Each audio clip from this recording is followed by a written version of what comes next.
The tongue communicates ideas. It's the ideas that can set the world ablaze. And it's ideas that will cause you to curse your brother when you shouldn't, right? It'll cause you to think that your brother deserves to be cursed because he hasn't been circumcised, when circumcision isn't supposed to matter anymore. Let's differentiate between private speech and public speech. And something, it occurs to me from the interactions that I've had with people on social media, that you get people on social media that will say something to you publicly and they'll be very sweet to you, and then they'll message you privately and they'll chew you out. And I thought, it's actually the opposite of the biblical model. In the biblical model, when somebody goes to you one-on-one, that's the time to be as gracious as possible and try to win them. But if you're going to disagree with somebody publicly, typically in scripture, we see very strong words. But what you look at online today, when people try to correct each other publicly, it's always like with leaving themselves weasel words, or pretending that they're really agreeing, or being, like faux graciousness. It's interesting to me that we've reversed the biblical model on that. You have this section here called Setting the World Ablaze, and you talk about the power of the tongue is like a fire, for good or for evil, and we ought to look at it that way. Can you say more about that?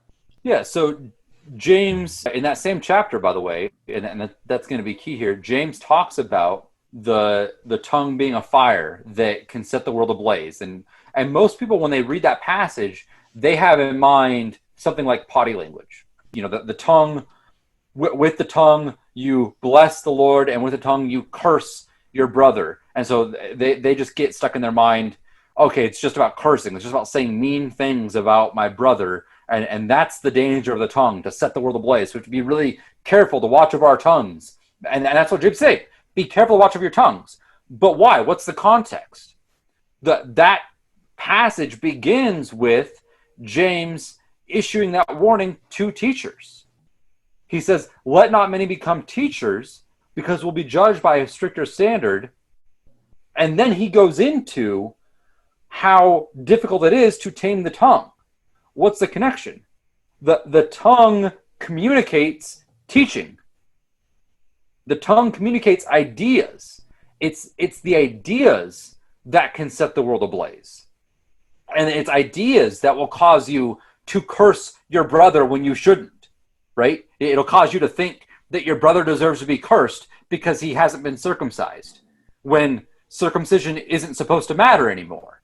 You got the wrong idea, and when the idea went from your mind through your tongue into the world, you set a fire and you lit your brother on fire in a bad way. But the thing is not all speech, not all public speech is bad, and not all fire is bad, right? We want to set the world aflame for the glory of God. The sign of Pentecost was tongues of fire. And then the apostles went and preached the holy truth of God. We need to be damn careful to watch our tongues so that we have holy fire rather than strange fire, or the profane ideas which would lead us to lead others astray.